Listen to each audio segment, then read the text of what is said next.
Good morning, all of you. Now we are going to talk about our new chapter. देखिए हम हमारे नए पाठ की ओर चल रहे हैं। नए पाठ के बारे में हम बात करने जा रहे हैं जो चैप्टर नंबर 15 है, characteristic and unique trend of Indian economy. देखिए भारतीय अर्थव्यवस्था की विशेषताएं और नए रुझान। देखिए नए रुझान न्यू ट्रेंड के बारे में हम बात की जा रही है। जैसा कि हम यहाँ देखें कि जो इंडियन इकोनॉमी थी, इंडियन जो इकोनॉमी थी है, भारतीय जो अर्थव्यवस्था थी वो बड़ी उतार चढ़ाव वाली रही है। बड़ी उतार चढ़ाव वाली इसलिए रही है क्योंकि एक समय था कि जब भारत के पास इतनी अथाह धनराशि थी, इतनी अथाह धन संपत्ति थी कि जो है इसको वर्ल्ड में जो है गोल्डन बर्ड के नाम से, सोने की चिड़िया के नाम से जाना जाता था। बट एक टाइम ड्यूरेशन ऐसा आया, एक समय अवधि ऐसी आई कि जब इंडिया की जितनी भी जो मतलब धन संपत्ति थी, मॉनेटरी थी है, उसको लूट लिया गया और इंडियन इकोनॉमी को जो है एक बहुत ही रूइंग कंडीशन जिसको हम कह सकते हैं कि बड़ी जर्जर अवस्था में जो है छोड़ दिया गया है। और ये टाइम ड्यूरेशन था ब्रिटिश एम्पायर का है, ब्रिटिश काल का। ठीक है, ये जो टाइम ड्यूरेशन था ये था औपनिवेशिक काल का है। तो यहाँ पर हम देखते हैं कि औपनिवेशिक काल में ऐसा क्या हो गया है।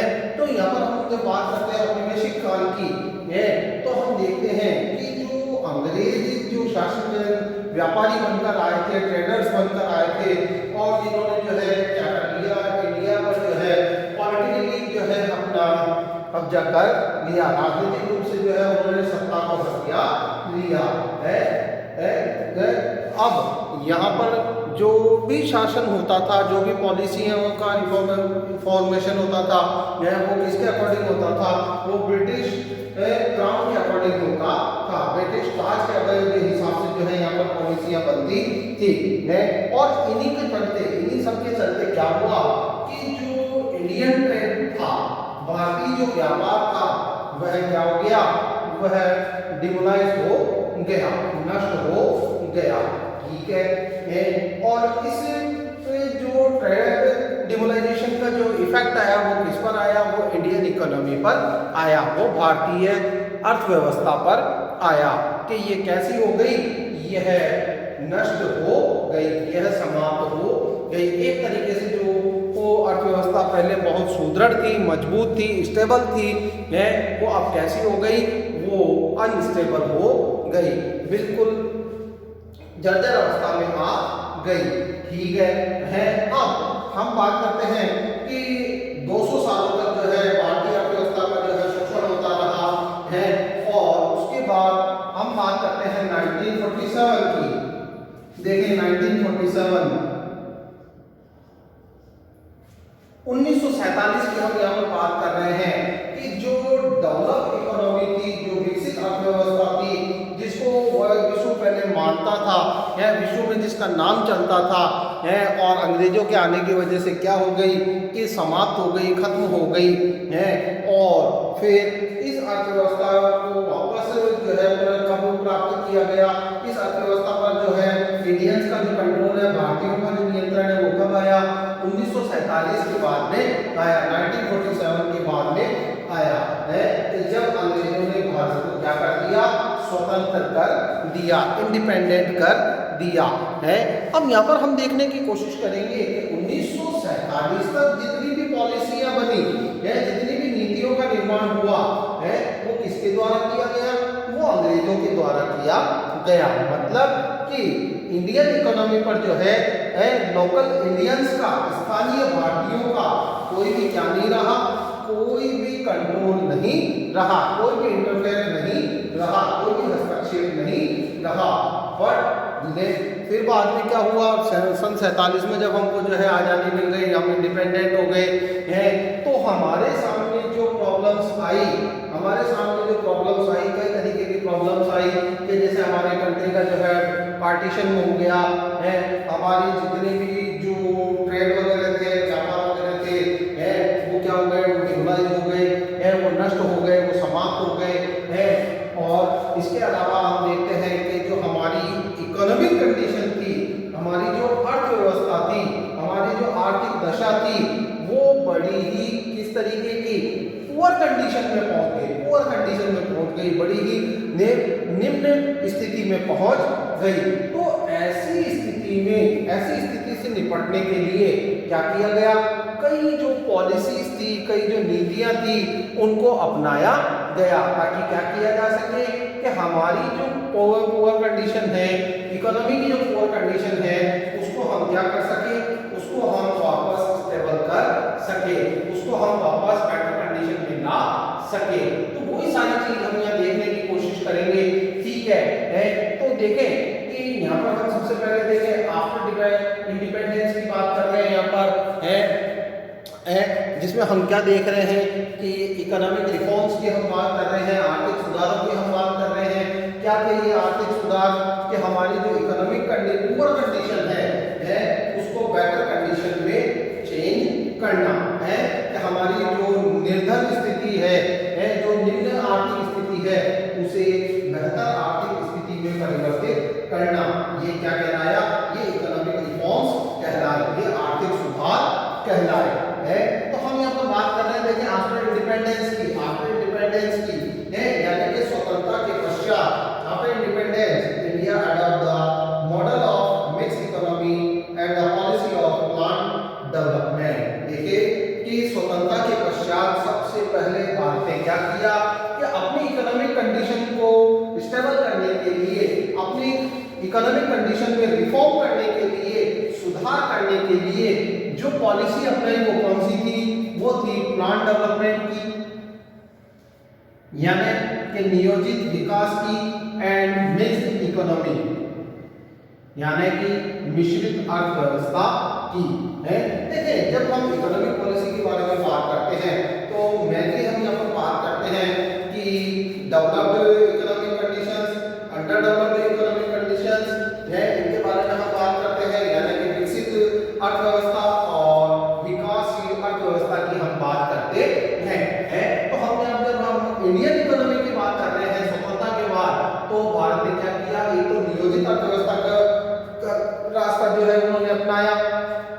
ठीक है, नियोजित अर्थव्यवस्था का उन्होंने रास्ता अपनाया, जैसे कि हम देखते हैं 5 ईयर प्लान का जो है उन्होंने 5 ईयर प्लान की जो पॉलिसी थी उसको उन्होंने अडॉप्ट किया है, पंचवर्षीय योजना की जो कोई नीति थी उसको उन्होंने अपनाया।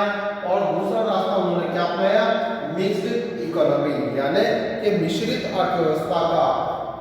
मींस के कुछ जो कैरेक्टरिस्टिक थी इंडियन इकोनॉमी में, जो हमारे जो भी मतलब पॉलिसी और रिफॉर्मर थे, नीतियों का निर्माण करने वाले जो व्यक्ति थे, उन्होंने क्या किया, इकोनॉमी को एक रफ्तार देने के लिए, एक स्पीड देने के लिए उन्होंने क्या किया, मिक्स्ड इकोनॉमी की जो है पॉलिसी को अडॉप्ट किया, मिश्रित अर्थव्यवस्था की नीति को उन्होंने अपनाया, जिसके अंतर्गत उन्होंने क्या किया कि जो बेटर कंडीशंस थी, जहां जिस तरीके की कंडीशंस थी वहां उस तरीके की नीति को उन्होंने, उस तरीके की आर्थिक नीति को उन्होंने अपनाया। कुछ जो कैरेक्टरिस्टिक थी उन्होंने डेवलप्ड इकोनॉमिक पॉलिसी की ले लिए, और कुछ उन्होंने जो लिए वो थे अंडर डेवलप्ड इकोनॉमी के कैरेक्टरिस्टिक है। बट क्या इसका हमें कोई बेनिफिट मिला, इसका हमें कोई बेनिफिट मिला, नो। तो हम क्या कहते हैं, नो है, हमें इसका कोई भी फायदा नहीं मिला। इसका फायदा क्यों नहीं मिला, तो यहाँ पर हम देखते हैं, देखें ड्यूरिंग 1950 टू 1950 से लेकर 1990 तक so many laws were made for functioning and management of the economy, है कि हमने अपनी अर्थव्यवस्था को चलाने के लिए, उसे विकसित अर्थव्यवस्था बनाने के लिए क्या किया है, तो हमने जो है कई तरीके के कानूनों का निर्माण किया और उन्हें इम्प्लीमेंट किया है। That the development process nearly came to the head, और हमने इतने ज्यादा नियम बना दिए,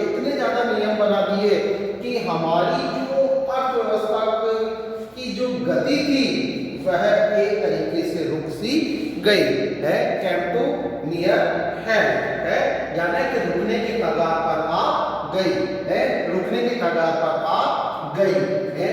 तो अब यहाँ पर हम देखने की कोशिश कर रहे हैं, देखें क्यों हो गया ऐसा। तो यहाँ पर देखें, अपार्ट फ्रॉम दिस, इसके अलावा the government had to spend substantial part of its resources on defence and social sector. देखिए कि जहां एक तरफ तो हमने नियमों को बनाकर, नियम बनाकर, पॉलिसीज बनाकर, लॉ बनाकर क्या कर दिया, हमारी अर्थव्यवस्था को रोक सा दिया, तो वहीं दूसरी ओर हमारे पास जितने भी रिसोर्स थे, जितने भी संसाधन थे, उनमें से अधिकतर जो संसाधन थे उनको हमने किस पर खर्च किया, किस पर खर्च किया, डिफेंस एंड सोशल सेक्टर है, कि हमने जो है हमारा अधिकांश जो खर्च था वो रक्षा और सामाजिक जो हमारा क्षेत्र था उस पर हमने इसको खर्च किया है। इस पर हमने क्या किया, इस पर हमने इसको खर्च किया। हमारे अधिकांश जो संसाधन थे, उनसे होने वाली जो भी इनकम थी, उनसे होने वाली जो भी आय थी, उसको हमने क्या किया, उसको हमने हमारे सुरक्षा और सामाजिक क्षेत्र पर खर्च किया। Many times foreign currency which was taken by the government from various international institutions and other countries was spent in an insensible way for unimportant areas। कि कई बार हमने क्या किया कि कई बार विदेशों से प्राप्त होने वाली जो हमारी मदद थी, चाहे वो कोई अंतर्राष्ट्रीय संस्थाएं हो, चाहे वो कोई राष्ट्र हो, इनसे मिलने वाली जो भी मदद थी, उन्हें हमने क्या किया, असंवेदनशील तरीके से उन क्षेत्रों पर खर्च किया जो हमारे लिए महत्वपूर्ण नहीं थे। अब इसका परिणाम क्या हुआ, इसका रिजल्ट क्या आया कि एक्सपेंडिचर ऑफ गवर्नमेंट, कि सरकार का जो खर्च था है मोर देन इनकम है, एक्सपेंडिचर ऑफ गवर्नमेंट है मोर देन इनकम है, कि जो सरकार का खर्च था वह आय से अधिक होता चला गया। कहने का मकसद यहाँ पर यह आ रहा है कि सरकार को जितनी आय होती थी उससे ज्यादा उसका खर्च होता था है। फॉर एग्जाम्पल हम यहाँ पर देखने की कोशिश करते हैं कि अगर गवर्नमेंट को 100 रुपए मिलते थे, अगर गवर्नमेंट की इनकम 100 रुपीज थी, तो उसका जो खर्च था वो 110 रुपीज था, 110 रुपए था। तो ऐसी कंडीशन आने पर क्या हुआ, तो यहाँ पर हम देखते हैं कि जो गवर्नमेंट थी the government was forced to take loan in increase amount, कि सरकार पर यह दबाव बनता चला गया कि वह क्या करे, अपने एक्सपेंस को, अपने खर्चों को पूरा करने के लिए वह लोन ले, वह ऋण ले, क्या ले, लोन्स, क्या लोन्स, यानी कि ऋण।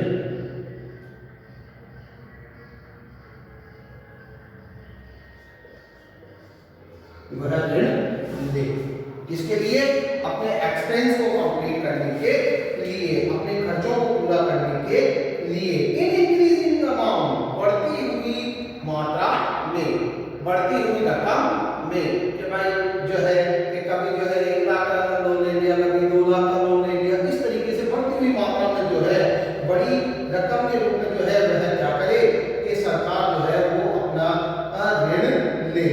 No concerned effort was made to control such expense, कि ये जो हो रहे खर्च थे इन्हें रोकने के लिए, इन्हें नियंत्रित करने के लिए कोई भी क्या नहीं किया गया, कंसर्न्ड एफर्ट, यानी कि एकाग्रचित प्रयास नहीं किए गए हैं।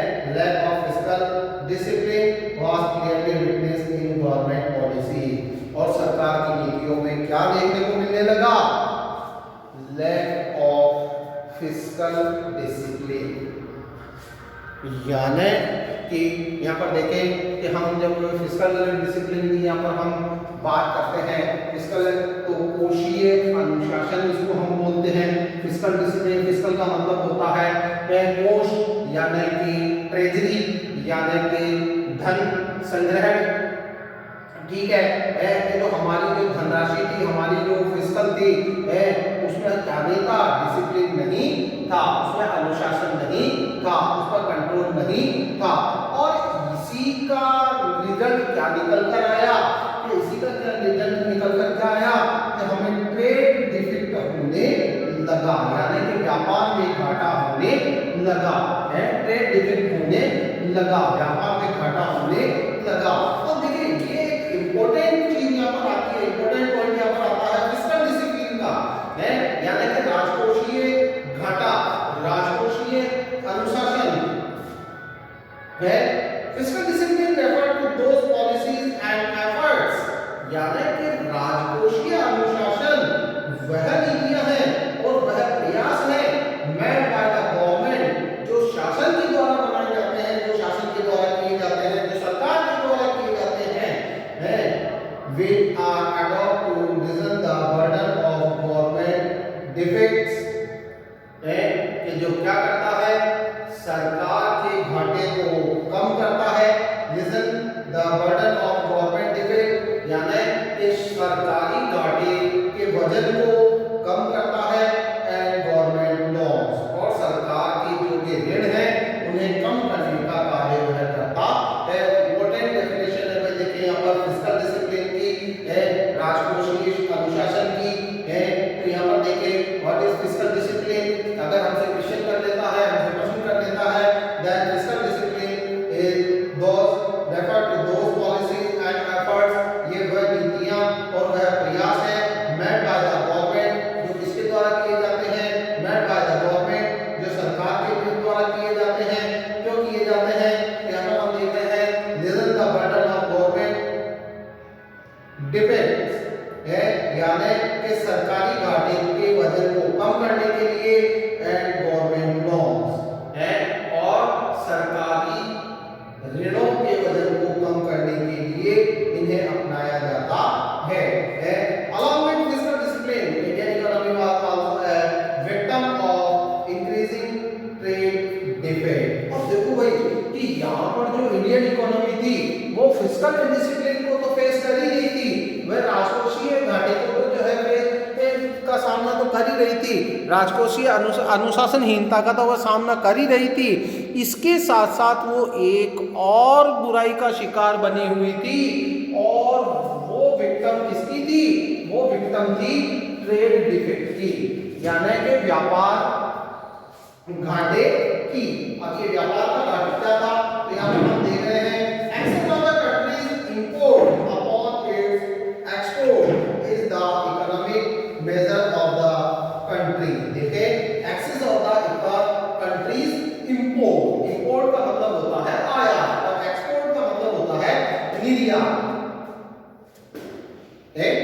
इंपोर्ट यानी कि आयात, यानी कि बाहर से वस्तुओं को मंगाना, और एक्सपोर्ट का मतलब होता है वस्तुओं को बाहर भेजना है। यहाँ पर देखिए दो वर्ड आ रहे हैं आपके, इंपोर्ट एंड एक्सपोर्ट।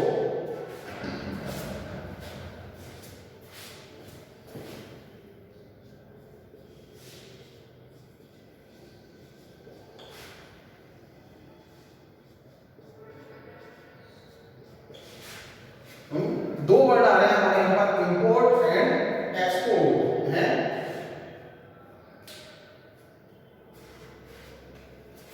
इंपोर्ट का मतलब होता है आयात,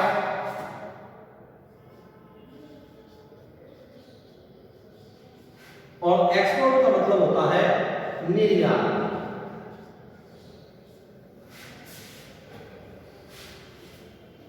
अब अगर इसको हम और भी इजी लैंग्वेज में समझने की कोशिश करें तो हम इसको कुछ इस तरीके से समझ सकते हैं।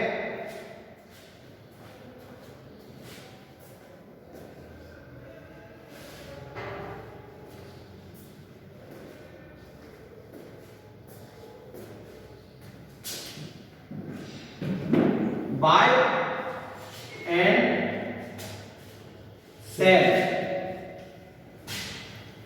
बाय का मतलब होता है खरीदना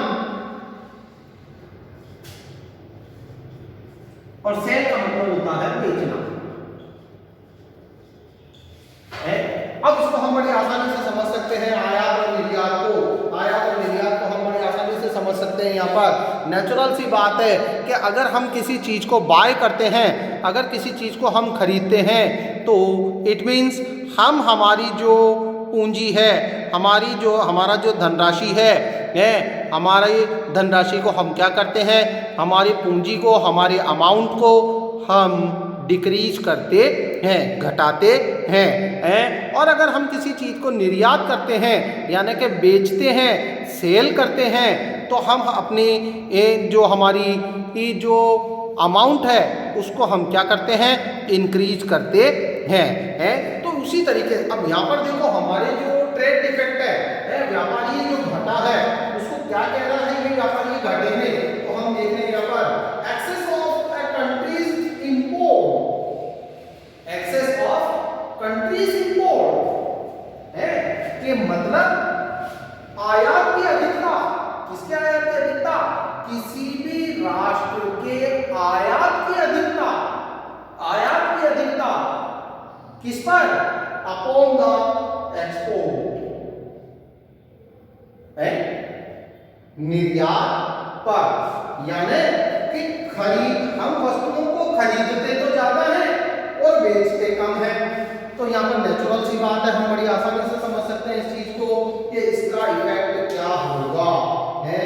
तो यहाँ पर हम देखते हैं कि upon the economic measures of the country है कि यह किसको दर्शाता है, ये किसी भी राष्ट्र की आर्थिक उपायों को दर्शाता है। This measure tells about the excess value of countries import as compared to the its export है। दिस मेजर्स, ये जो उपाय है, टेल्स यानी बताते हैं अबाउट द एक्सेस वैल्यू, अधिक मूल्य को, किसके अधिक मूल्य को, द कंट्रीज इंपोर्ट है, एक राष्ट्र के आयात के अधिक मूल्य को दर्शाते हैं as compared to its export, इसके निर्यात की तुलना में। This is the measure of trade defect of a country है, जो किसका मापन करता है, जो किसी भी राष्ट्र के व्यापार के घाटे का मापन करता है। तो अब यहाँ पर हम देखने की कोशिश कर रहे हैं कि इन सब चीजों से निपटने के लिए, इन कंडीशंस को फेस करने के लिए हमारी जो गवर्नमेंट थी उन्होंने क्या किया, 1980 में इकोनॉमिक पॉलिसी का रिफॉर्म फॉर्मेशन किया। 1980 में जो है उन्होंने आर्थिक नीति का निर्माण किया। बट कुछ कारणों के चलते, कुछ रीजंस के चलते क्या हुआ, ये पॉलिसी जो है सही साबित नहीं हुई है। ये जो इकोनॉमिक पॉलिसी थी, ये जो अर्थव्यवस्था आर्थिक नीतियां थी, यह उचित साबित नहीं हुई है। और इंडियन गवर्नमेंट ने कंटिन्यूअसली एफर्ट करते हुए, निरंतर प्रयास करते हुए जुलाई 1991 में, 1991 में, जुलाई 1991 में आर्थिक सुधारों को लागू किया है। भारत में क्या किया गया, भारत में आर्थिक सुधारों को लागू किया गया। तो भाई देखिए, अगर एग्जाम में क्वेश्चन करता है, अगर प्रश्न आता है कि economic reform in India, Bharat में जो आर्थिक सुधार है वो कब आयोजित हुए, कब किए गए, तो हम बताएंगे जुलाई 1991, जुलाई 1991, जुलाई 1991 में जो है भारत में जो है आर्थिक सुधारों को शुरू किया गया। और क्या किया गया, नई जो है एक आर्थिक नीति अपनाई गई, न्यू इकोनॉमिक पॉलिसी को जो है अडॉप्ट किया गया, अपनाई गई, जिसका मेन एम क्या था, economic stability and structural reforms, जिसका मुख्य जो लक्ष्य था वो था आर्थिक स्थिरता और ढांचागत सुधार। अब ये ढांचागत सुधार क्या था, ये आर्थिक स्थिरता के लिए सरकार ने क्या किया, इन सब के बारे में हम अगले वीडियो में बात करेंगे। तब तक के लिए थैंक यू।